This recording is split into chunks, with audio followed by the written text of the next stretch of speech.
নমস্কাৰ বন্ধু বান্ধৱীসকল, মোৰ অন্য এটা ভিডিঅ'লৈ আপোনালোকক সকলোকে স্বাগতম জনাইছোঁ। আৰু আপোনালোকৰ খবৰ কি জনাবচোন দেই। আজি মই নতুন ভিডিঅ' এটা লৈ আহিছোঁ আপোনালোকৰ মাজলৈ। আজি মই বনাইছিলোঁ ভেদাইলতা নৰসিংহ দি মাংস বনাইছিলোঁ, তাকে আপোনালোকৰ আগতো ভাবিলোঁ শ্বেয়াৰ কৰোঁ। তেন্তে আহকচোন আমি ভিডিঅ'টো চাওঁ। প্ৰথমতে মই ভেদাইলতা আৰু নৰসিংহ পাত এমুঠি লৈ ল'লোঁ। ভালদৰে ধুই পখালি ল'লোঁ। মাংসখিনি বনাবৰ কাৰণে আলু, পিঁয়াজ, নহৰু, আদা আৰু এয়া ভেদাইলতা পাত আৰু নৰসিংহ পাত লৈ লৈছোঁ। আচলতে কি হয় জানে, নৰসিংহৰ ভেদাইলতা পাত বুলি ক'লে সৰু সৰু ল'ৰা ছোৱালী বা কিছুমান ডাঙৰ মানুহো খাবলৈ ইচ্ছা নকৰে ইয়াৰ গোন্ধটোৰ কাৰণে। কিন্তু মই আজি এনেদৰে বনালোঁ। প্ৰথমতে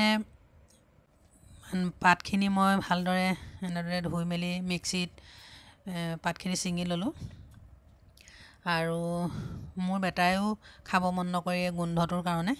সেয়ে ভাবিলোঁ সি স্কুলৰ পৰা নহাৰ আগতেই মই এনেদৰে সি নেদেখাকৈ বনাই লওঁ। তাৰপিছত এয়া মিক্সিত মই পাতখিনি পিচি ল'লোঁ। পিচি লৈ তাৰপিছত এখন চেকনি সহায়ৰে এনেকৈ চেকি ল'লোঁ মই ৰসখিনি। আৰু মই কি হয়, ইয়াৰ যোনখিনি গুড়ি সীতাখিনি মই খাব নোৱাৰোঁ। এইখিনি ৰসটো খাব পাৰোঁ, আৰু এইখিনি খালে গেছ থকা মানুহৰ প্ৰায় গেছ হৈ যায়। মোৰো তেনেকুৱাই হৈ যায়, গেছৰ নিচিনা হৈ যায়। সেইকাৰণে মই ইয়াৰ ৰসখিনিহে ব্যৱহাৰ কৰোঁ। তাৰপিছত আকৌ মাংসখিনি এনেদৰে অকণমান গৰম পানী দি বইল কৰি ল'লোঁ। ব্ৰইলাৰ মাংস যিহেতু, আৰু ব্ৰইলাৰ মাংসখিনি উতলাই ল'লে ইমান লেতেৰা এটা পানী ওলায়। চাবচোন আপোনালোকেও কেতিয়াবা বইল কৰি চাবচোন। মই কিন্তু ব্ৰইলাৰ মাংস খালে এনেদৰে সদায় বইল কৰি লওঁ, পানীখিনি পেলাই লওঁ।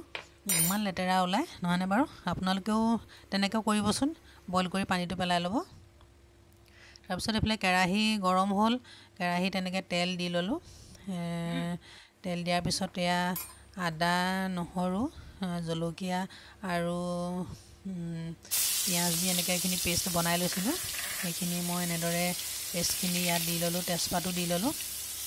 দি আদা নহৰু পেষ্টটো ভালকৈ ভাজ খোৱালৈ মই এনেদৰে লৰাই লৰাই ভাজি আছোঁ। যেতিয়া অকণমান ৰঙচুৱা টাইপৰ হ'ব, তেতিয়া এয়া মই বইল কৰি লোৱা মাংসখিনি দি দিলোঁ। আৰু সোৱাদ অনুসৰি হালধি, নিমখ দিলোঁ। দি ভালদৰে এনেদৰে লৰাই লৰাই ভাজি আছোঁ। আধা ঘণ্টামান ভাজি ল'ম এনেদৰে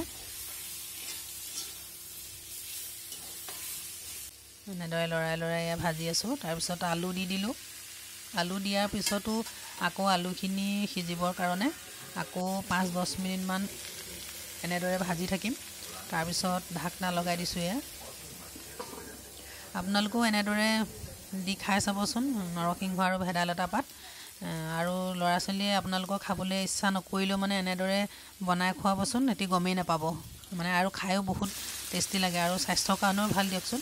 তাৰপিছত মাংস খোৱাৰ পিছত এয়া পেষ্ট বনাই থৈছিলোঁ যে ৰসখিনি ভেদাইলতাৰ ৰসখিনি ইয়াত এনেদৰে দি দিলোঁ। আৰু সিজিবৰ কাৰণে মই এতিয়া ঢাকনা লগাই দিলোঁ। ৰসখিনি দিয়াৰ পিছতো 5-10 মিনিটমান এনেদৰে দিলোঁ, ৰাখিলোঁ জুইত। এয়া তাৰপিছত মোৰ মাংস ৰেডি হৈ গ'ল। আপোনালোকেও এবাৰ এনেদৰে বনাই খাই চাব, আৰু মোক কমেণ্ট কৰি জনাব কেনেকুৱা পালে খাই।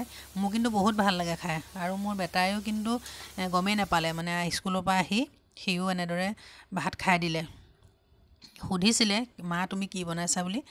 তেতিয়া কৈছোঁ আৰু মই ভেদাইলতা আৰু এনেকৈ নৰসিংহ পাত দি বুলি। তেতিয়া কৈছে, মা ইয়াৰ চেণ্টটো অহা নাই যে। মই বোলো এনেদৰে বনালে নাহে।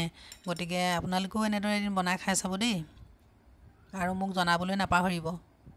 ইয়াৰ গ্ৰেভিখিনিও চাওকচোন, ধুনীয়া হৈছে।